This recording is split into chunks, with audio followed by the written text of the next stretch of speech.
Assalamualaikum warahmatullahi wabarakatuh. Saya Payunutul Afilin, mahasiswa PPG Percepatan Gelombang 1 UMS. Di sini saya akan memaparkan modul ajar dari tugas untuk memenuhi tugas pemahaman peserta didik dan pembelajarannya dengan dosen pengampu Dr. Agus Susilo MPD. Di sini saya menganut teori konstruktivisme menurut Piaget, memandang perkembangan kognitif sebagai proses di mana anak dapat membangun sistem makna pemahaman secara realitas melalui pengalamannya. Untuk identitas modul ajar yaitu instansi SD Muhammadiyah PK Kota Barat, tahun penyusunan 2023, jenjang sekolah SD, mata pelajaran PPKN, mata untuk kelas 1 fase A. Elemen atau domainnya keberagaman. Dimensi P3 yang saya ambil yaitu mandiri, bergotong royong, bernalar kritis. Untuk alokasi waktunya 2 JP kali 35 menit. Profil pelajar Pancasila tadi sudah ya, mandiri, bergotong royong, bernalar kritis. Untuk sarana dan prasarannya saya menggunakan gambar melalui PPT, LCD dan proyektor serta puzzle. Kegiatan pembuka yaitu yang saya lakukan yaitu kegiatan pembelajaran di awal dengan mengucapkan salam, berdoa bersama dengan peserta didik, mengecek kehadiran dan melakukan persepsi dengan membahas materi yang telah dipelajari sebelumnya. Setelah itu di kegiatan inti, di kegiatan pendahuluan saya memaparkan tujuan pembelajaran. Untuk kegiatan intinya yaitu fase 1, kegiatan pertama guru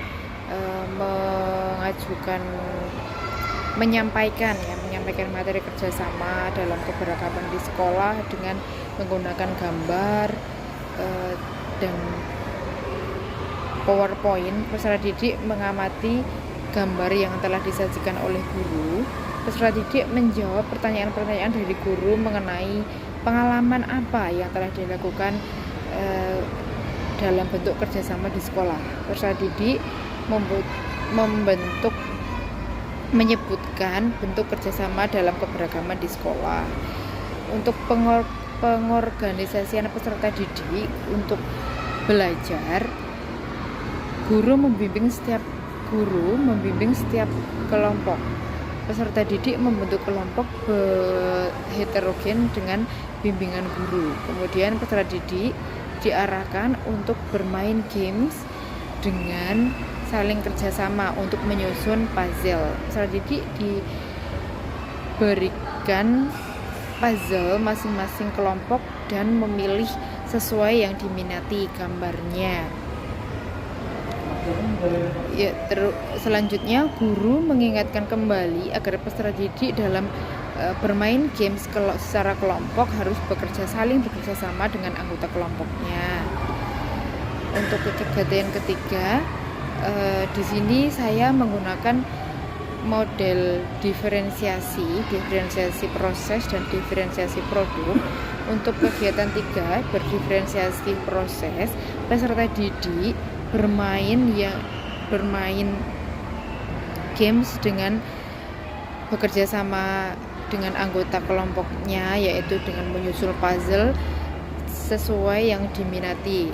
Ada puzzle gambar ikan, ada puzzle gambar burung dan lain-lainnya. Di sini peserta didik diharapkan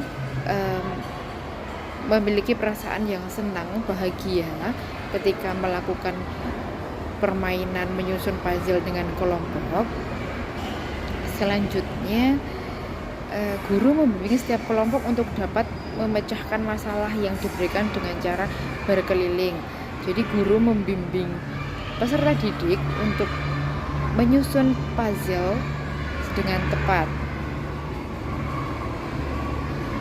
Lalu setelah itu peserta didik menjawab pertanyaan yang terdapat dalam lembar kerja peserta didik.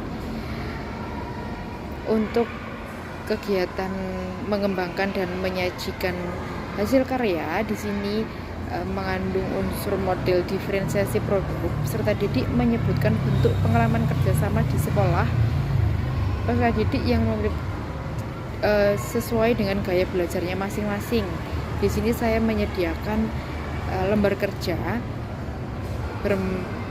berbagai macam gaya belajar, audiovisual, visual, dan kinestetik. Jadi peserta didik menceritakan atau menyebutkan pengalaman apa yang telah dilakukan dalam kerjasama di sekolah dalam bentuk keberagaman ya.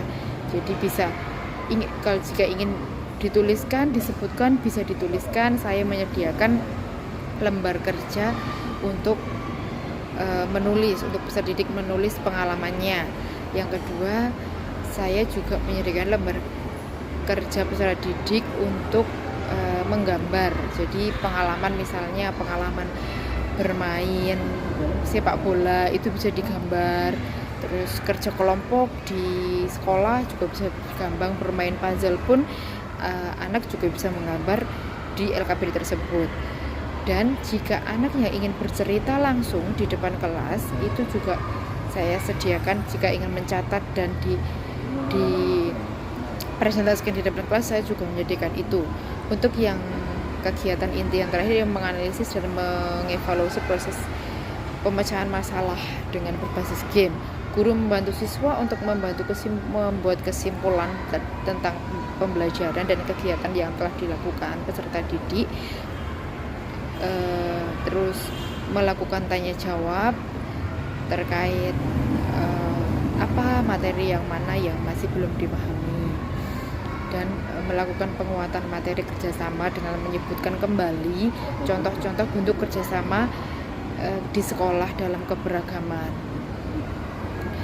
Setelah itu kegiatan penutup. Untuk kegiatan penutup, peserta didik dan guru menyelesaikan kegiatan pembelajaran yang telah dilaksanakan hari itu. Peserta didik dan guru melakukan refleksi pembelajaran terkait hal yang sudah atau belum dipahami. Apakah ada kata-kata sulit, terus apa yang belum dipahami, seperti itu. Terus peserta didik menyampaikan perasaannya terkait pembelajaran yang telah dilakukan, apakah menyenangkan atau merasa kurang puas dengan pembelajarannya.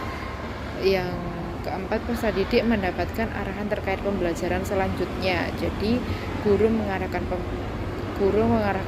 peserta didik untuk menyiapkan atau belajar di rumah dengan materi yang akan disampaikan di pertemuan berikutnya.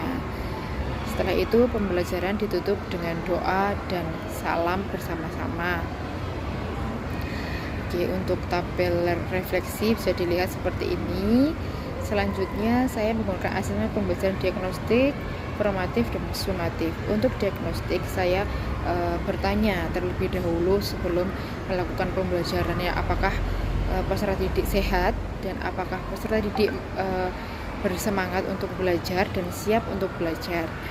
Yang kedua yaitu asesmen formatif. Asesmen formatif antara lain penilaian sikap seperti pada gambar di samping, lalu penilaian pengetahuan seperti gambar di samping bisa dilihat, dan penilaian keterampilan.